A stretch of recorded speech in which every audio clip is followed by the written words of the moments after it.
que es una palabra muy bonita que nos hace realmente familia. Gracias, Padre Oscar, por esa presentación y gracias a ti, Katy, por este empeño que le pones todos los domingos, por esa fuerza y ese cariño que nos hace enamorarnos más de este proyecto. Gracias, Lauren, por esta invitación aquí para poder compartir un poquito con nuestros hermanos, amigos, oyentes, catequistas, comunidades. Entonces, agradecerles por esta oportunidad y agradecerle a Dios y a María, nuestra Madre, por esta oportunidad. Bueno, ahí cualquier cosa de pedir auxilio para realizar esta charla, compartir. Sí, he tomado algunos nombres, he leído algunos personajes importantes que seguramente me van a dar estas ideas que necesitamos. A José Luis Sicre, pero he leído los comentarios, los resúmenes, Javier Picasa, José Antonio Pagola, alguna partecita de Pablo Richard Enribla, y así a otras personas, a otros biblistas, teólogos, más que todo para poder tener una idea de lo que es este tema tan bonito y tan conocido del día de hoy. Todos nosotros conocemos. Antes de compartir pantalla, no sé si es que podemos medio observar ahí, he cogido del jardín un poquito de tierra, ¿no? Luego también tengo en mis manos un vasito de agua, ¿sí? Un vasito de agua ya, que son más o menos los símbolos, los signos de nuestra reflexión del día de hoy. He podido conseguir unas espigas que tienen mucho que ver con el texto de hoy. Y finalmente, bueno, los espinos no pude conseguir, ni las piedras, sí hubiese podido conseguir, pero no las traje. Y finalmente tenemos aquí un pan, ¿ya? Entonces eso sería antes de compartir la pantalla y seguir viendo algo de lo que hemos preparado.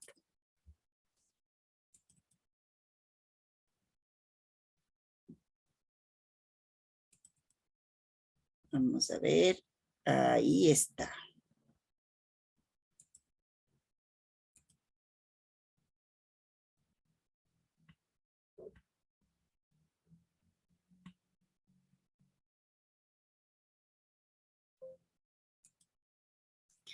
Salió un sembrador a sembrar. Salió unas sembradoras a sembrar. ¿Ya?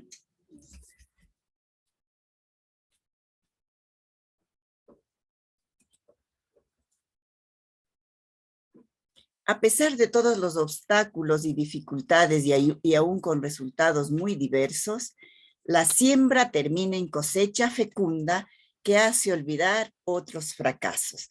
Es una frase de José Antonio Pagola. Y esta parábola del sembrador nos indica que es una invitación a la esperanza. Salió un sembrador a sembrar en toda tierra. Esa es la primera afirmación. Y luego tenemos un texto que es la primera lectura del día de hoy, tomada de Isaías, capítulo 55, versículos 10 al 11. Voy a dejar ahí un momentito para que podamos leerla, para que podamos asimilarla en nuestra vida, cómo interpretamos, cómo entendemos este texto. La semilla no volverá a mí sin haber cumplido su misión. Como desciende la lluvia y la nieve de los cielos, y no vuelven allá, sino que empapan la tierra, la fecundan, la hacen germinar, para que dé simiente al sembrador y pan para comer. Así será mi palabra, la que salga de mi boca, que no tornará a mí de vacío, sin que haya realizado lo que me plugo y haya cumplido aquello a que le envié. La semilla siempre germina. La fuerza es la semilla en sí. La fuerza está en la semilla en sí. Luego, este proceso misterioso de cómo la semilla realiza un proceso largo, un proceso silencioso, un proceso que no quizá lo podemos entender ni explicar. En este proceso nosotros podemos entender que Dios mueve la historia y que la semilla da fruto. La semilla cumple su misión. Sembradores, sembradoras, semillas, terrenos, siembras y cosechas. Ese es un momentito para tomar conciencia de cómo está nuestra parcela. Esa parcela que puede ser el mundo, esa parcela que puede ser nuestro país, esa parcela que es nuestra familia, nuestro espacio de trabajo y finalmente esa parcela que puede ser nuestra vida. ¿Cómo está mi parcela? ¿Qué encontramos ahí? Algunas espinas, algunos abrojos, algunas piedras, mucha tierra buena. ¿Cómo vemos nosotros el mundo? ¿Qué es lo que nos preocupa? ¿Qué nos hace sentir dolor? ¿Qué nos hace sentir alegría? ¿Qué nos hace sentir esperanza? Partimos entonces desde nuestra parcela. Y finalmente, ¿cómo está nuestra parcela, que es nuestra propia vida? Porque seguramente allí es el espacio primero en el que tenemos que empezar a trabajar. ¿Qué nos preocupa de nuestra parcela? Nos preocupa la violencia, la guerra, el narcotráfico. ¿Qué está pasando con nuestra parcela? ¿Y qué podemos nosotros entender y vivir a través de estas situaciones? Y así, en esta realidad en la que vivimos, contamos con alguien, contamos con Jesús, contamos con este contador de parábolas. El lenguaje de Jesús es inconfundible y narraba para su tiempo y para nuestro tiempo con gran maestría parábolas que cautivaban a los campesinos de Galilea. Seguramente aquí en este auditorio, en este grupo en el que estamos en este momento, muchos sí tenemos la experiencia de la siembra, de la cosecha, tenemos la experiencia de haber sembrado y haber perdido la siembra, haber perdido la cosecha, a veces mucha lluvia, a veces poca lluvia, y seguramente todas estas situaciones las tenemos ya presentes en nuestra vida. Pero, ¿qué tiene que ver eso con el reino de Dios? El lenguaje de Jesús es inconfundible. Narraba con maestría parábolas que cautivaban a los campesinos de Galilea y también a nosotros hoy. Es por eso que Él nos va a contar esta parábola, que como les decía, es muy conocida y muy querida y muy importante para nuestro trabajo y para nuestra misión, para nuestra vuelta a la esperanza. Aquel día salió Jesús de casa y se sentó a orillas del mar, y se reunió tanta gente junto a él que hubo de subir a sentarse en una barca, y toda la gente quedaba en la ribera, y él les habló muchas cosas en parábolas. Decía: una vez salió un sembrador a sembrar. Al sembrar, unas semillas cayeron a lo largo del camino. Vinieron las aves y se las comieron. Otras cayeron en pedregal, donde no tenía mucha tierra, y brotaron enseguida, por no tener hondura de tierra. pero cuando salió el sol se agostaron y por no tener raíz se secaron. Otras cayeron entre abrojos, crecieron los abrojos y las ahogaron. Otras cayeron en tierra buena y dieron fruto, una 100, otra 60, otra 30. El que tenga oídos, que oiga.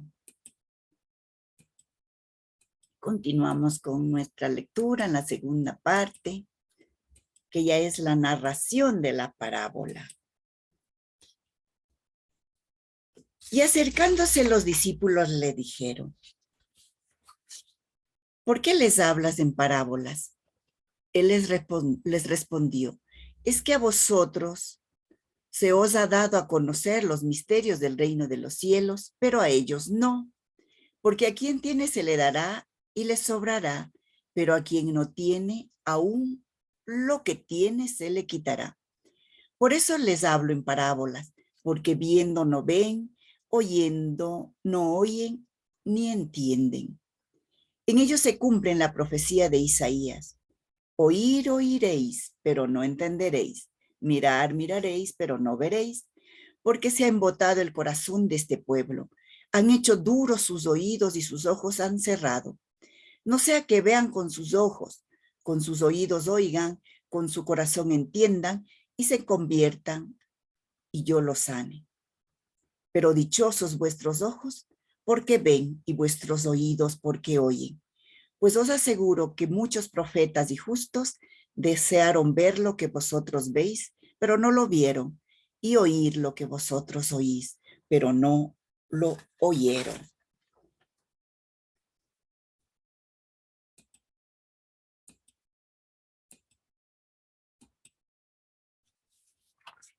Vosotros, pues, escuchad la parábola del sembrador. Sucede a todo el que oye la palabra del reino y no lo comprende, que viene el maligno y arrebata lo sembrado en su corazón.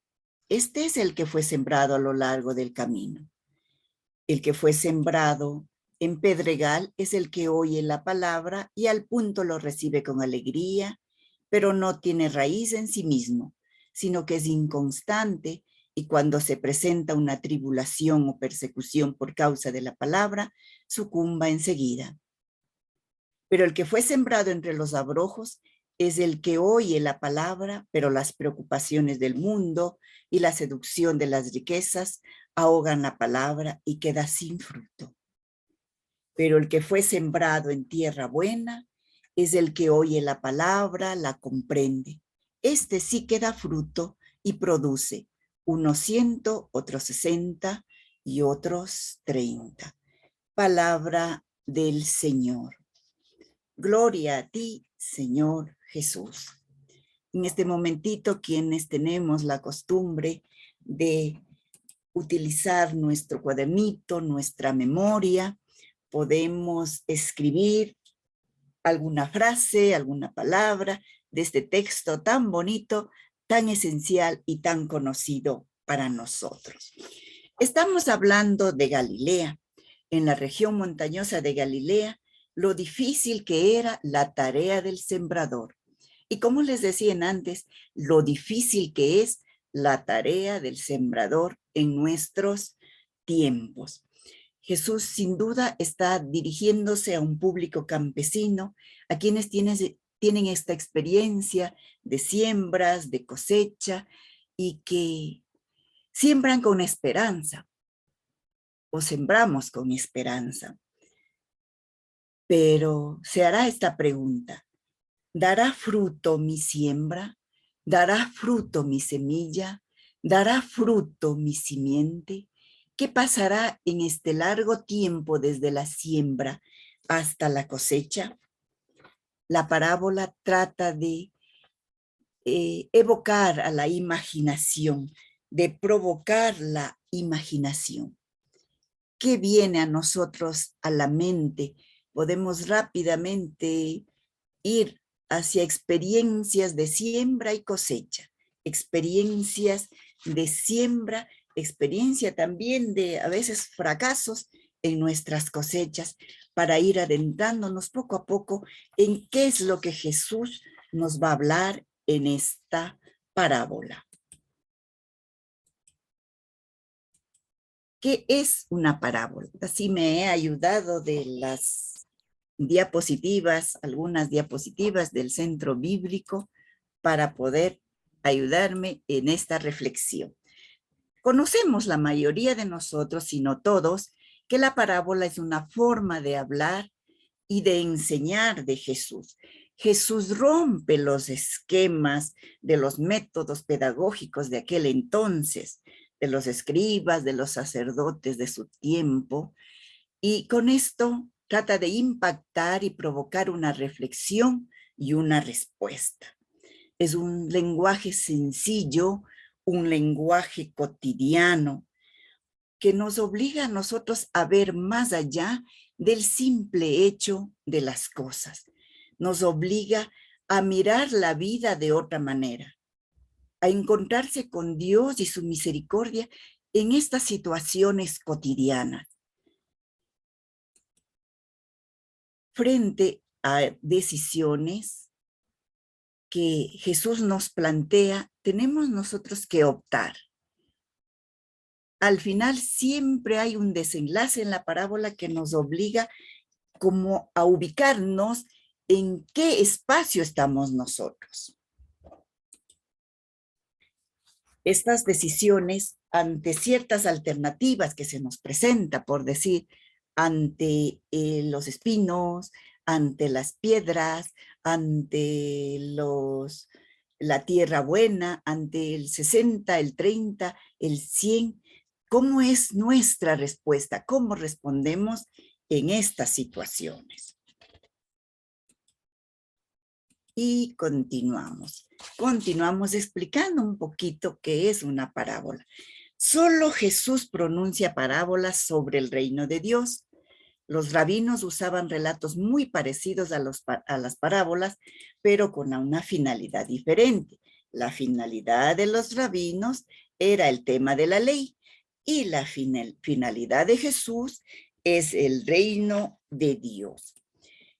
Los evangelios conservan, o en los evangelios se conservan las parábolas que más repitió Jesús, las que más impactó, las que más fuerza tuvieron, las que se grabaron en el corazón de las personas. Recordemos que los escritos son mucho después de la vida de Jesús, del Jesús histórico. Aquí yo había encontrado una parábola que es la parábola de Elisá y que me voy a permitir leerles, que es la que utilizaban los rabinos. Aquí en este documento hacen una pequeña comparación entre la parábola de Elisá y la parábola de Jesús. Y les voy a leer, ¿ya? De un rabino. Decía Elisá ben Abuyá, ¿con quién comparar a un hombre que hace buenas acciones y ha estudiado mucho la Torá? Con un hombre que construye primero con piedras y luego con adobes. Aunque vengan las aguas por todas partes, no la destruirán. Pero ¿con quién comparar a un hombre en quien no se hallan buenas acciones? Aunque haya estudiado la Torá, con un hombre que construye primero con adobes y luego con piedras. Aunque las aguas vengan en poca cantidad, pronto derribará todo el edificio. Seguramente ya se nos vino a nosotros la parábola de la casa construida sobre la roca, pero para los rabinos el tema es la ley. Para Jesús el tema es el reino de Dios. Continuamos explicando un poquito sobre la parábola. Esto es lo que normalmente decimos, que la parábola es una comparación. Y decimos que es un género literario para hablar de realidades trascendentes.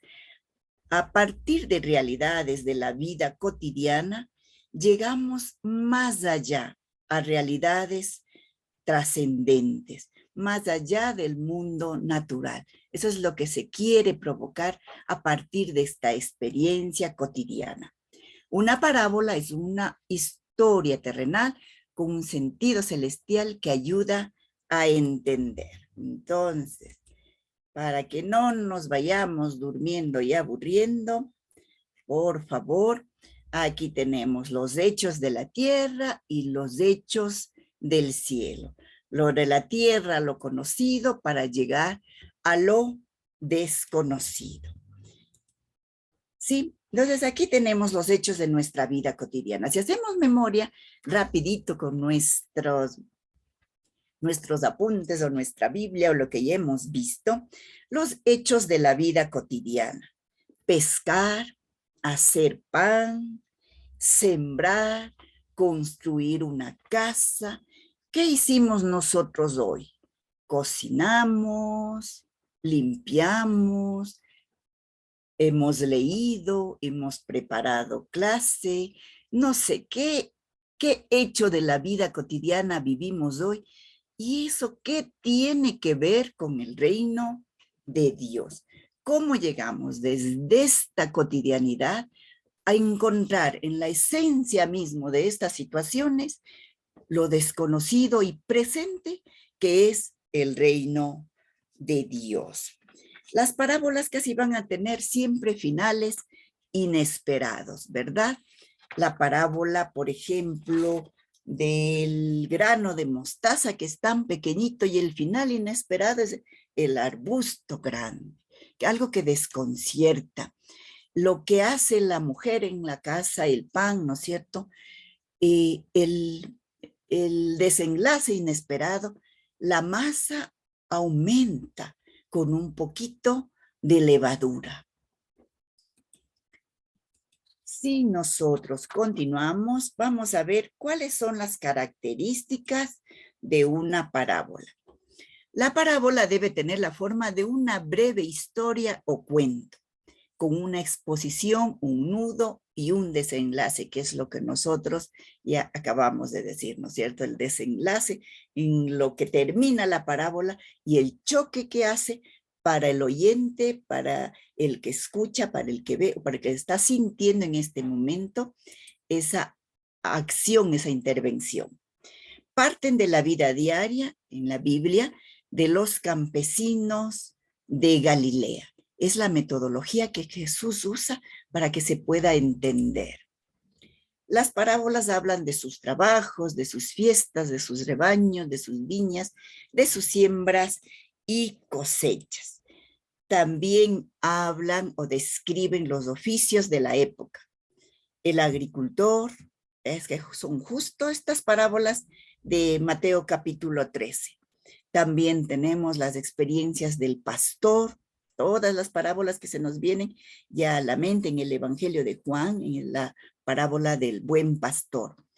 El pescador, el comerciante, el portero, el juez, el administrador, todo lo que tiene que ver justamente con nuestra vida. Ama de casa, cobrador de impuestos, militar, etc. La parábola ofrece una enseñanza de vida, una enseñanza para la vida. La gente se sentía reflejada en cada parábola. Seguramente en unas más, en otros menos, dependiendo de su oficio, dependiendo de su espacio de vida, con cuál de estas parábolas se puede identificar de mejor manera. ¿Por qué Jesús escogió justamente hablar con este método de las parábolas?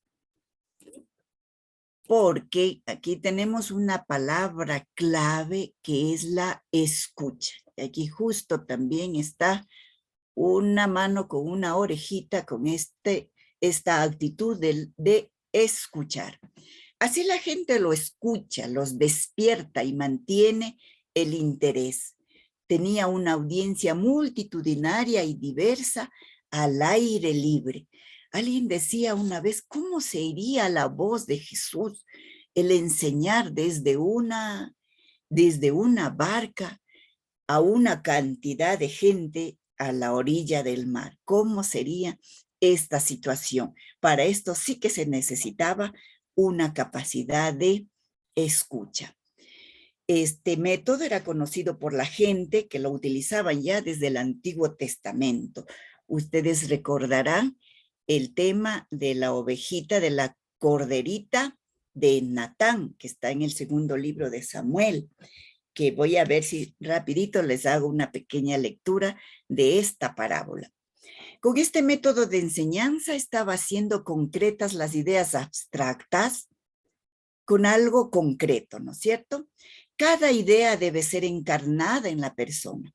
Por ejemplo, cuando en el Nuevo Testamento se habla de fe, no podemos así como explicar mucho la fe, no podemos tocar, pero sí podemos citar a Abraham como algo concreto, a quien le relacionamos directamente con la fe, con el ejemplo de fe, como el padre de la fe. Jesús, que era un maestro sabio, incorporó las ideas abstractas en historias concretas de la vida. Escoge este método porque ayuda a pensar a las personas por sí mismas. Jesús quiere hacernos pensar, quiere mentes activas, no perezosas. O sea, no dar justamente la explicación detalle por detalle, sino obligar a pensar a su auditorio. Mentes activas, no perezosas, quiere que asumamos nuestra responsabilidad en este compromiso.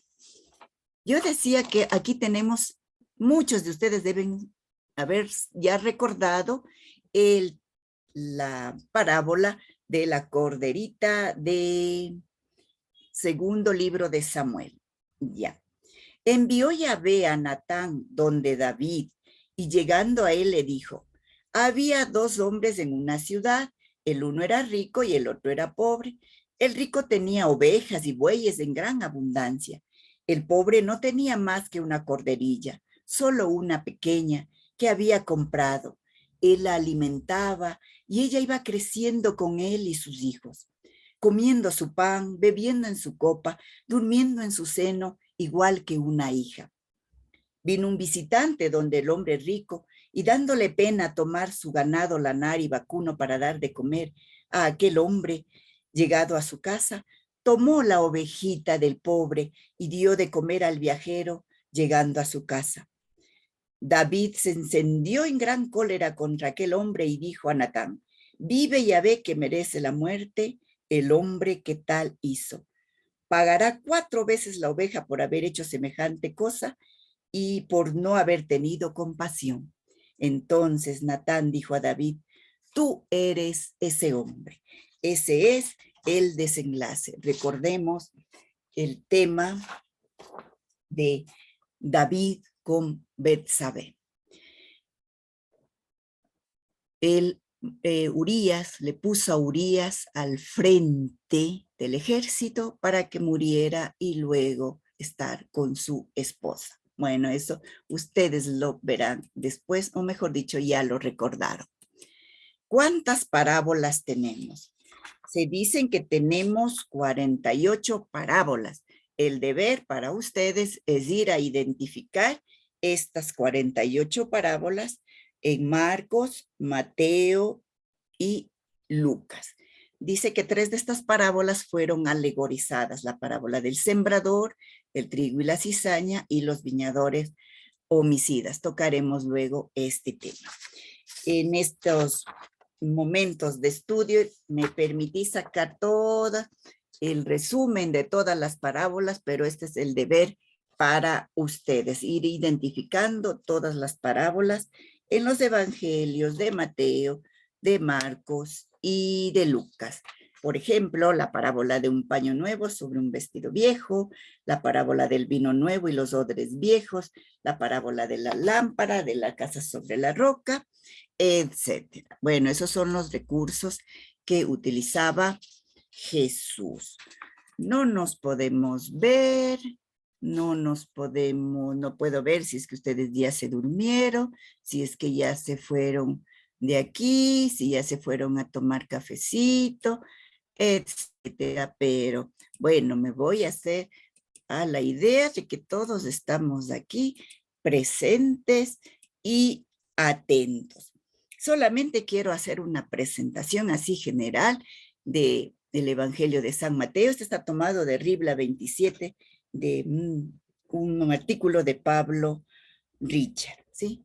La presentación de Jesús, la revelación de Jesús, el rechazo, y la construcción de la iglesia, está con los capítulos y versículos, la práctica de Jesús, la misión de Jesús, y luego en el punto 3 que está resaltado, Jesús anuncia el reino y construye la iglesia, que es justamente Mateo 13, desde el versículo 1 hasta 16, versículo 20. Luego tenemos ya la subida a Jerusalén, el camino a Jerusalén, muerte y resurrección. Parte 1, camino a Jerusalén. Parte 2, confrontación de Jesús en Jerusalén. Y parte 3, la presentación, la pasión y resurrección de Jesús. Eso como para ubicarnos rápidamente, muy generalmente, para que no estemos viendo letras y letras y letras.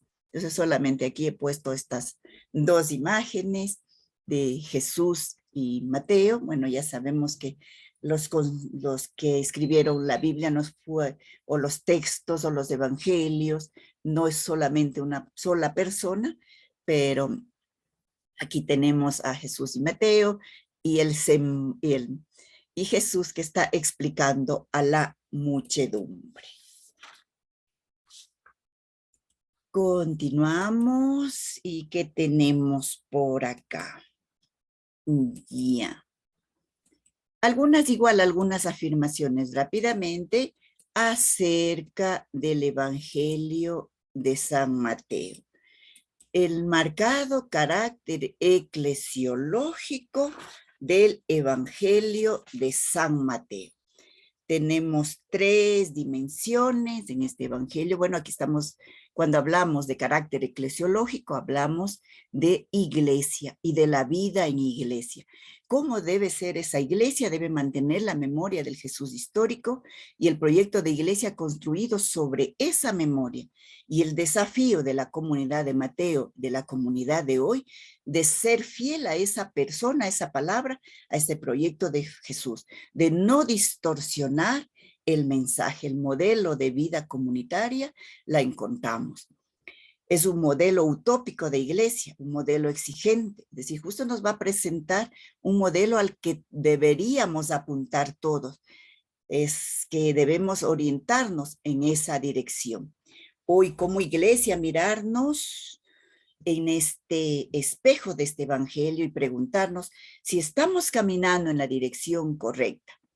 No sabemos que fue escrito el evangelio en el año 80. Una de las cosas para entender este tema del carácter eclesiológico es la figura de Pedro, y que lo presenta como un discípulo, como el testigo del Jesús histórico que representa a la comunidad de hombres y mujeres que constituyen la iglesia. Le presenta como discípulo, y sobre este discipulado Jesús edifica la iglesia. Para poder llegar a la parábola del sembrador, entonces, de igual manera voy a presentar ya esta parte que me pareció interesante. Tenemos una estructura, si podemos ver ahí, que se concuerda A con C, A con A', y en el centro está B, que es el discurso en parábolas, y que tiene que ver con el reino de Dios que crece misteriosamente. ¿Ya? Al inicio de esta sección le preguntan a Jesús, le traen el recado de Juan el Bautista: ¿eres tú el que ha de venir o tenemos que esperar a otros? Y entonces Jesús dice, ¿cómo es? ¿Qué es lo que está pasando con ustedes? Los ciegos ven, los cojos andan, los leprosos quedan limpios, los sordos oyen, los muertos resucitan. Una buena nueva ha llegado a los pobres. Jesús ya con sus palabras y con sus obras hace presente el reino de Dios. Aquí está ya el tema del ver y el escuchar, que se desarrollará luego en la parábola. Jesús ha revelado con su propia vida, con su propia existencia, con su propia persona. Su misma persona es una respuesta ya a esta pregunta. Pero frente a toda la palabra y obra de Jesús, hay dos reacciones. La una negativa, el rechazo, la persecución de los de su generación, y la otra, la aceptación y la admiración de los pequeños, que fue el tema de la semana pasada. Quienes escuchan, ven y entienden es la verdadera familia de Jesús. En el centro está el discurso en las parábolas del reino y luego en contraposición tenemos la gente que rechaza a su pueblo. Y dice, aquí es justamente donde dice, ¿y no es este el hijo del carpintero, el hijo de María y sus hermanos no están aquí entre nosotros? Y dice Jesús, si hay un lugar donde un profeta es despreciado, es en su propia tierra. Ellos no entienden. En su patria y en su propia familia. Y como no creían en él, hizo muchos milagros y de ahí se fue.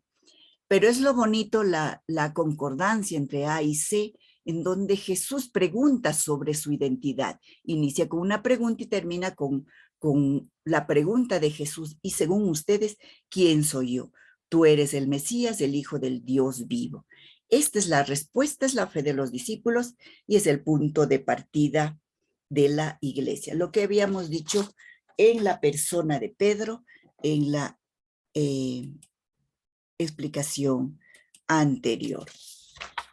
Y seguramente quieren llegar a la parábola del buen pastor, la parábola del sembrador. El discurso de Jesús en parábolas. Ya llegamos a esta parte en donde está ya finalmente la parábola del sembrador. Hay algunos autores que indican cómo está organizado esta parte del discurso en parábolas sobre el misterio del reino que está en el capítulo 13, versículos 1 al 52. Está aquí la introducción a la parábola del sembrador, la parábola del sembrador, y la pregunta es, ¿por qué no aceptan todos el mensaje de Jesús? La respuesta a la parábola del sembrador. Es una pregunta general que podría haber muchas otras preguntas y muchas otras respuestas. Luego tenemos la parábola de la cizaña. ¿Qué actitud debemos adoptar con los que rechazan el mensaje? La narración de la parábola de la cizaña, otras parábolas, el grano de mostaza, la parábola de la levadura. ¿Tiene algún futuro este mensaje aceptado por tan pocas personas? Sí, el granito de mostaza, la levadura. Jesús habla solo en parábolas, la explicación de la parábola de la cizaña en la casa, en la comunidad, y las parábolas del tesoro, de la perla. Vale la pena comprometerse con Jesús, parábola del tesoro y la perla. Y de la red, ¿qué ocurrirá con los que aceptan el mensaje pero no viven de acuerdo a los ideales del futuro? Es una estructura general. Y luego viene la conclusión de las 7 parábolas. ¿Han entendido ustedes todas estas cosas al grupo pequeño de Jesús? Y ellos responden que sí. Ahora sí llegamos a nuestra parábola del sembrador. Y tenemos la siguiente estructura. La parábola del sembrador también la encontramos en Lucas 8, del 4 al 15, y Marcos 4, del 1 al 20, que son parecidas, más aún entre Mateo y Marcos, que utilizan las mismas expresiones y también la ubican a orilla del lago, mientras que la de Lucas ya le hace un poco más general. Y está aquí la estructura, ¿sí? La introducción, la narración de la parábola, Jesús revela a la comunidad los secretos del reino y la explicación de la parábola. Bueno, ya han de estar cansados de escuchar mi voz cansona, pero bueno, vamos a continuar ahora sí con la introducción. Esta parte para mí es muy bonita Y les ruego a ustedes que imaginen el escenario en el que se desarrolla este evento, esta explicación. En aquel día salió Jesús de casa y se sentó a orillas del mar. Y se reunió tanta gente junto a él que hubo que subir a sentarse en una barca y toda la gente quedaba en la ribera. Y les habló muchas cosas en parábolas. Y les habló muchas cosas en parábolas. Tenemos aquí la acción de sembrar, que ya habíamos visto que es una técnica de siembra en Palestina, que botaban la semilla y luego pasaban el arado. Quienes saben de siembra, hay un método de siembra que es al voleo, pero actualmente primero se ara y luego se hace volar la semilla, se pone al voleo. En aquel tiempo primero dice que se botaba la semilla y luego se pasaba el arado, la yunta, el arado. Me gusta mucho este sentido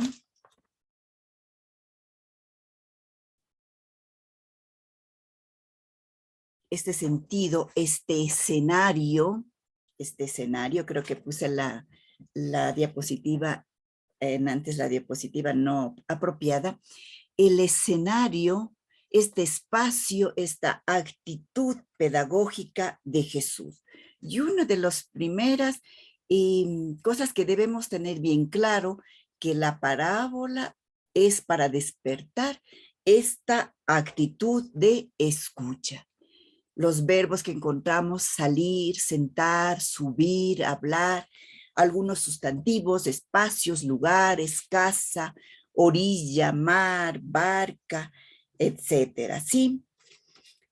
Salir de la casa.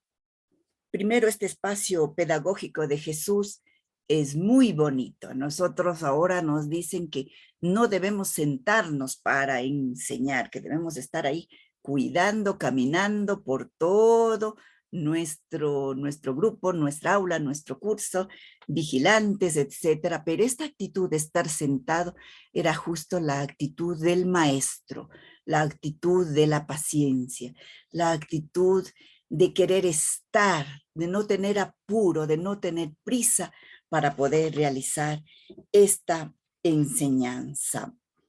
Sale de su casa, sale a orillas del mar, sale de un espacio a otro.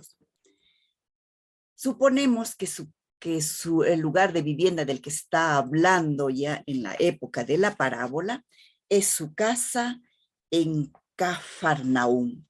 Salir de la casa se ve aquí como una práctica común, como una práctica diaria. No es algo que lo hizo de repente, sino que Jesús acostumbraba a hacerlo. Luego hablamos de las orillas del mar. Esto evoca el llamado a los discípulos, a Simón, Pedro, a Andrés, a Santiago y Juan. Subir y sentarse en la barca. La barca es el lugar de la cátedra de Jesús. Qué bonito, este espacio de la vida cotidiana, ir allá, no esperar que vengan justo al espacio, a la sinagoga, que podría ser el espacio de enseñanza de Jesús. Es el camino, es el mar, es la barca, es el monte, es el cerro, etcétera. Jesús va al espacio pedagógico de Jesús, es allí donde la vida está, es allí donde se vive. ¿Y qué es lo que se anuncia? El anuncio de algo más profundo. Empieza el anuncio de algo más profundo y misterioso, el reino de Dios por medio de parábolas. Este es el recurso de enseñar de Jesús. Un recurso, como ya habíamos dicho, de fácil recordación, fácil memorar, fácil encontrar múltiples también significados, significancias para nuestra vida diaria. No olvidemos que la parábola es una invitación a la escucha. En la primera parábola, que es en Mateo 13, no se menciona el reino de Dios como en las otras, en las que dice el reino de Dios es semejante a, el reino de Dios se parece a una mujer, etc. Y ahora sí, el sembrador ha salido a sembrar. ¿Quién es este sembrador? Un autor dice de una manera muy bonita, el principal sembrador, Dios, esparce por todas partes la semilla. Y hay un director de sembradores que es Jesús. Y todos nosotros que nos ha hecho sembradores de su palabra. Es como una gran no sé si es que alguien de ustedes, de los que está escuchando, de los que están escuchando, tiene la idea de la palabra cuadrilla, que es como un grupo de personas que están preparadas para realizar un trabajo. Entonces, el principal sembrador es Dios, que esparce la semilla por todas partes, por donde quiere, por donde le da la culpa, no hay problema. Y un director de sembradores, que es Jesús, y todos nosotros que nos ha hecho sembradores y sembradoras de su palabra. También encontré algo muy bonito que decía aquí, que el sembrador va más allá de las condiciones legales. Justamente lo que hacía Jesús, que no iba, cuando dice, no he venido por los sanos, sino por los enfermos, no he venido por los justos, sino por los pecadores. La semilla va por ahí, en los excluidos del sistema legal, los pobres, los enfermos, niños, niñas, mujeres, desterrados, impuros, la semilla cae por todas esas partes. Se dice que en el sentido original, los protagonistas de la parábola, cuando fue narrada la parábola por Jesús, es el sembrador y la semilla. El sembrador como este ejemplo de generosidad al esparcir la semilla, y la semilla como el potencial ilimitado que tiene. La semilla siempre será buena, caiga donde caiga. Y el objetivo sería predicar sin calcular la respuesta. Ese sería en un sentido original. Y aquí tenemos la acción de sembrar, que ya habíamos dicho, sembrar al voleo. ¿Dónde cae la semilla? La semilla perdida, podríamos decir, entre comillas, la semilla perdida y que siempre será buena. Están en los versículos del 4 al 7, que es el camino, el pedregal y los abrojos. Y al final en el 8 tenemos la tierra buena. Una cosita que me estaba olvidando de decir aquí, en dónde cae la semilla, por dónde siembra. Un sembrador malgastador de la semilla. Un sembrador, entre comillas, que tal vez no conocía bien su oficio. Pero no es eso. Más bien es esta lógica distinta del sembrador. Siempre la lógica de Dios va a ser una lógica diferente a nuestra lógica, que poco a poco lo vamos entendiendo a partir justamente de estas parábolas. Vuelvo nuevamente al tema de la escucha. Esta mañana escuché algo de la capacidad de escucha y que me gustaría compartir con ustedes, que el Evangelio de Mateo, sabemos que sus raíces son fuertemente en el judaísmo. Y a propósito de este tema de escucha, recordaba el Shema Israel de Deuteronomio. Amarás al Señor, escucha Israel, amarás al Señor, tu Dios, con todo tu corazón, con todas tus fuerzas, con toda tu alma. Y se decía que justamente quienes tienen esta capacidad de escucha, sería esta la producción buena. Y quisiera hacer un entre paréntesis aquí, el tema de María, la escucha de la palabra, la que llevó, la que germinó en su vientre esta palabra. Continuamos. Me gustaría compartir con ustedes, porque sí tengo un tiempito todavía, el tema del camino. Y es un documento de Javier Picasa, que dice así: camino duro y pájaros. Sembrar en el camino sin que la semilla pueda hundirse en la tierra es dejarla a merced del viento o de los pájaros. Jesús ha de saberlo y sabe, en forma de parábola, que los pájaros están allí formando una amenaza para la siembra, un riesgo para la obra de Dios. Sobrevuelan sobre el campo, pero solo son peligrosos allí donde la tierra es dura y no absorbe la semilla, es decir, allí donde es como un camino pisado y repisado. Estos son los pájaros de Dios, de Mateo 6, 25, 34, en que ellos también son una señal de su providencia generosa. Pero miramos desde otra perspectiva. Esos pájaros son signo del peligro que corre la semilla cuando no penetra en la hondura de la vida humana, quedando así a merced de esos pájaros que comen lo que encuentran. ¿No se podría decir en esa línea que las semillas del camino son bendición para los pájaros, pero no sirven para la cosecha? Termina con esta interrogante. Luego toca el tema del pedregal y el tema de los abrojos. Pedregal y sol que quema la semilla. El sol es necesario para que madure la semilla, como saben bien los agricultores. Sin tierra con agua aquí ausente y sin luz, calor de sol, no hay cosecha. Pero allí donde la tierra carece de profundidad y no acoge con hondura la semilla y no permite que las raíces de la planta penetren y se arraiguen por ser pedregosa, en vez de tener profundidad y ofrecen un humus, un lugar de alimentación y crecimiento para la semilla, calienta el sol y se convierte en fuego que calcina y que quema la planta recién nacida. Dios mismo es semilla, pero si el hombre no tiene profundidad y no le acoge, ni Dios puede germinar en su tierra. Y continuamos con los abrojos. Campo de espinas que ahogan la semilla.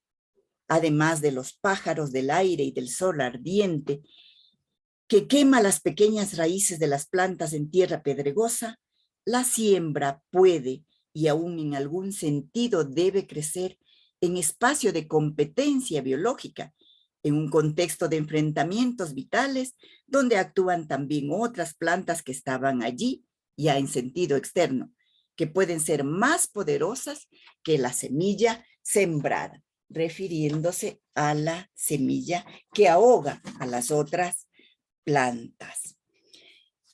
Y finalmente la tierra cayó en tierra, la semilla cayó en tierra buena. Y aún así, miren, se dice que el fruto abundante en aquel entonces era del 7 hasta el 10 por 1. Y aquí justamente hay un impacto, hay una exageración en el 30, en el 60 y en el 100 por 1. Este fruto abundante hace olvidar la experiencia negativa de la pérdida por la buena cosecha que se obtiene al final. ¿Qué nos hace pensar esto? Que el reino es esta obra de Dios. Después veremos en la semilla que crece por sí sola este gran misterio y que no depende de cada uno de nosotros, sino justamente de Dios, de este misterio de Dios. Entre la siembra y la cosecha hay un gran espacio de tiempo. Aquí se puede también hacer una alusión al futuro.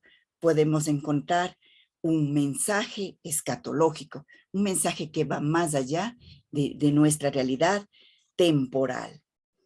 En este tiempo, hermanos y hermanas, amigos, amigas, que espero que estén aquí presentes todavía, en este tiempo, desde la siembra hasta la cosecha, Hay un proceso misterioso, silencioso, pero que también requiere cuidado, requiere abono, requiere riega, requiere sacar mala hierba. Entonces, como que son los espacios y los tiempos de Dios, los espacios y los tiempos de Dios entre la siembra y la cosecha. Aquí, a pesar de que este fracaso, entre comillas, de la semilla, a pesar de que parece que la acción de Dios está ahogada por todas partes, esta parábola nos invita a pensar que Dios está presente, que la promesa de Dios se realiza, que el reino de Dios está en continua maduración en el silencio y desde dentro, en el silencio de la historia, en el silencio de nuestras propias personas. Nos maravillamos nosotros ante esta cosecha. Nos invita también a este sentido de la contemplación, de que lo negativo, lo doloroso, lo pesimista, nos obligue a ver las realidades buenas, la bondad que existe todavía, nos obligue a contemplar y a tener estos momentos de contemplación de esta gran cosecha, de esta gran presencia de Dios. Lo fundamental es la presencia gratuita y creadora de Dios, que interviene, que transforma, que transfigura todo, así como la semilla se transforma hasta dar una gran cosecha. La invitación es para nosotros a ser estos sembradores del Evangelio en la tierra de la vida.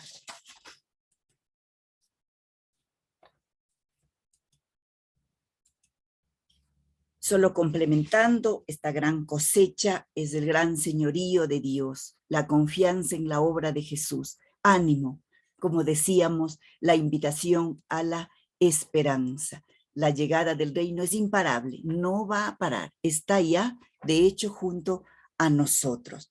La verdadera semilla es lo que hay de Dios en nosotros y que se derrama en todos y por todos de la misma manera. La semilla de Dios se derrama en todos y por todos de la misma manera. Un momentito, 30 segundos. ¿Qué es lo que hay de Dios en cada uno de nosotros?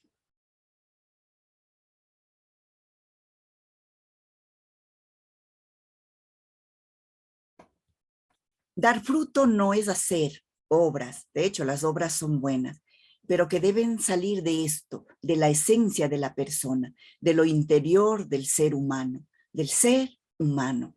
Las obras como resultado de ser, dar sentido a la existencia.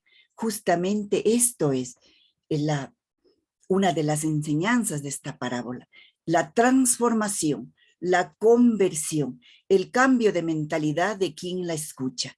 Y que esto nos lleve a una nueva manera de relacionarnos con Dios, con nosotros mismos, con los demás y con la naturaleza.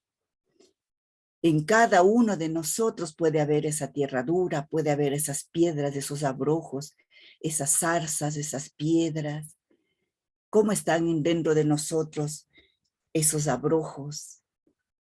Ay, no hay, ha llegado el sol, necesito un poquito de abono. ¿Cuál es la reflexión de conciencia que vamos haciendo a lo largo de la escucha de esta parábola? El grano de trigo cae en tierra y muere y da mucho fruto. La entrega de Jesús, la esencia de la misión. Jesús vence la tentación del triunfalismo y adopta un nuevo mesianismo, el mesianismo de la escucha, de la entrega. Una de las cosas que también nos da mucha esperanza y que hace que nuestros oídos se abran, que nuestros ojos vean y que nuestro corazón entienda es que la intensidad de una sola respuesta puede dar sentido a toda la siembra.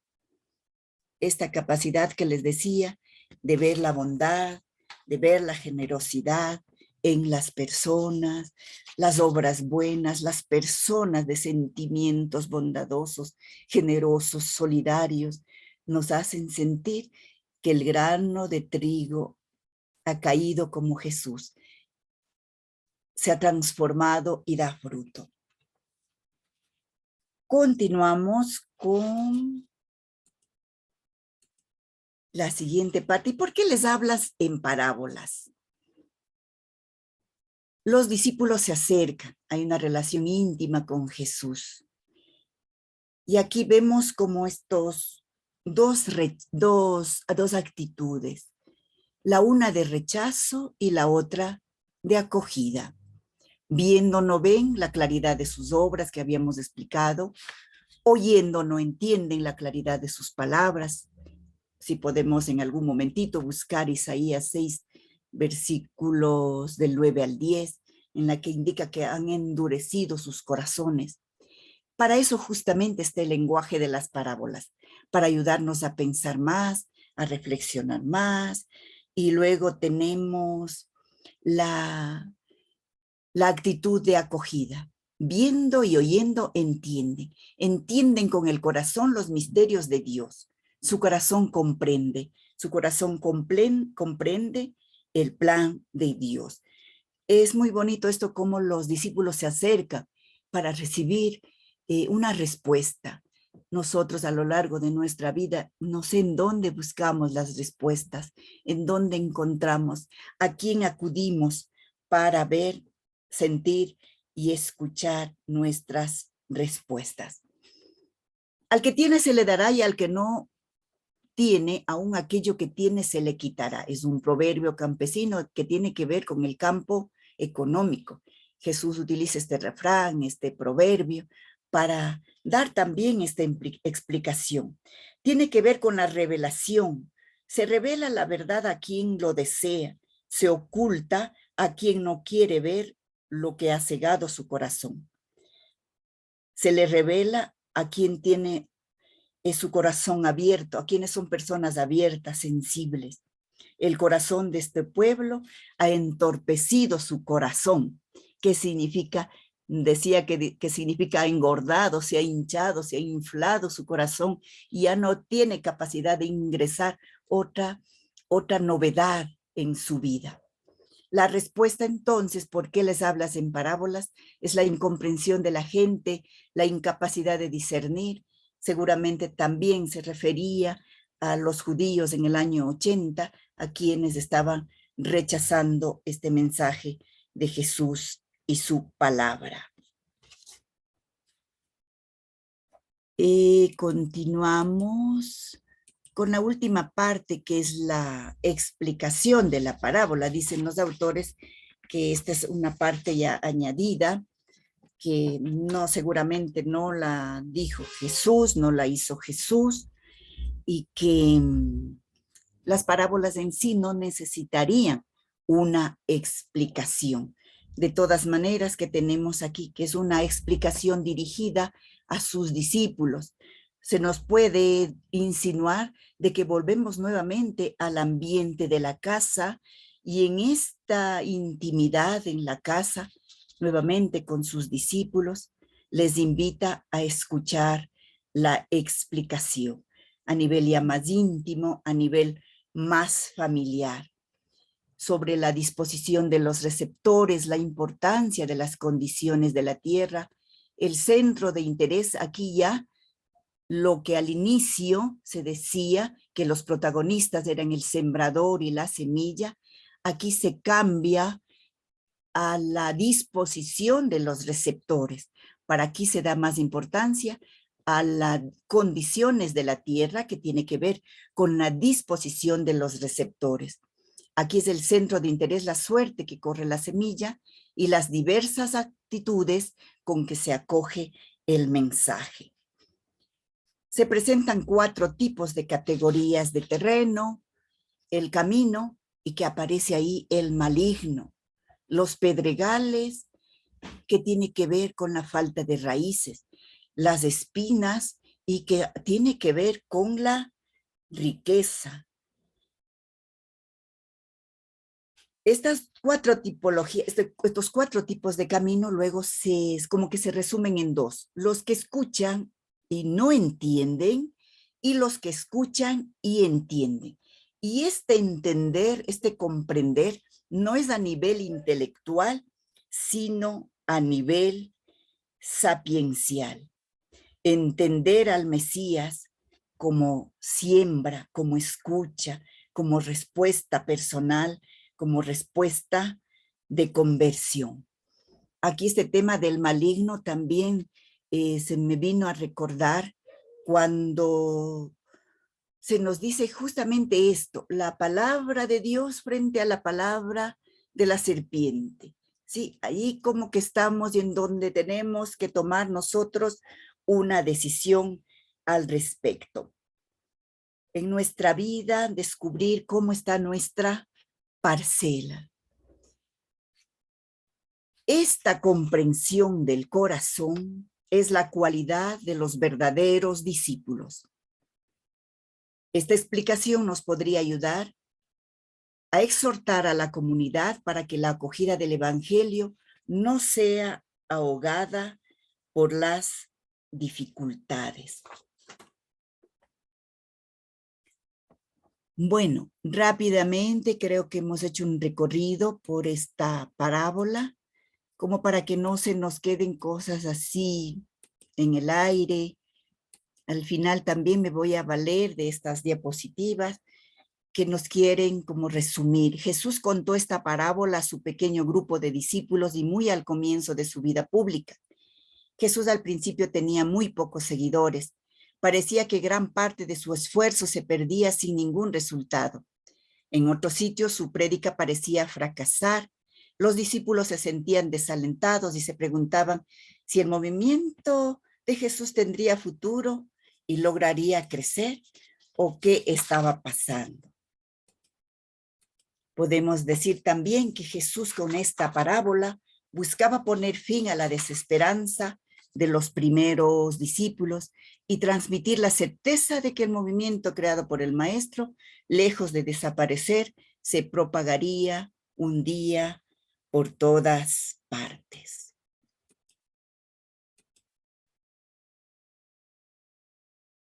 Jesús, el contador de parábolas, nos dice que la semilla siempre será buena y siempre fructifica.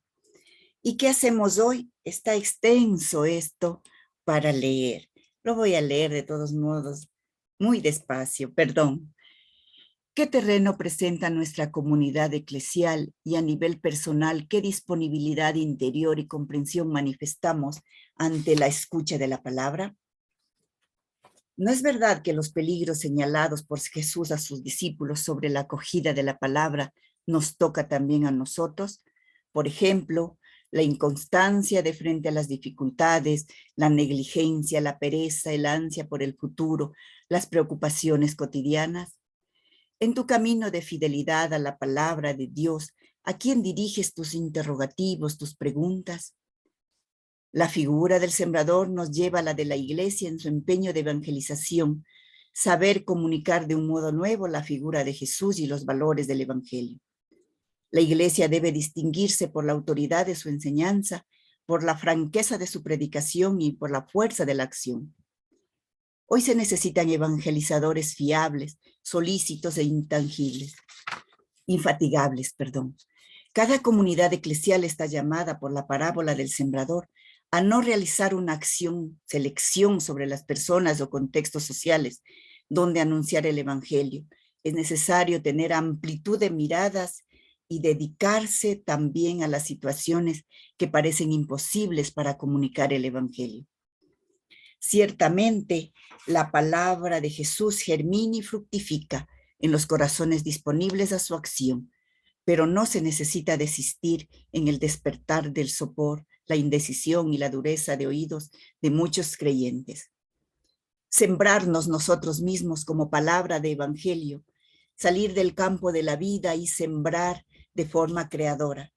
Quitar cardos, quitar piedras, preparar la parcela del Señor.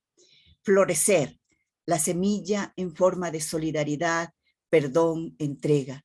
Tomar el zurrón de semillas, de las semillas, y sembrar a fondo perdido, por donde caiga la semilla.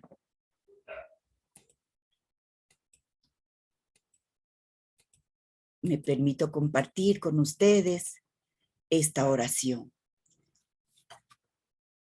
Situaciones alentadoras, la verdadera semilla, lo que hay de Dios en cada uno de nosotros. Podemos por ahí escribir, anotar lo que vemos, lo que hemos sentido como presencia de Dios a lo largo de toda nuestra vida. El cuidado de nuestro campo, el abonar, el regar, el sacar la mala hierba. Señor, hoy vienes a la tierra de mi alma dispuesto a sembrar tu mensaje en ella.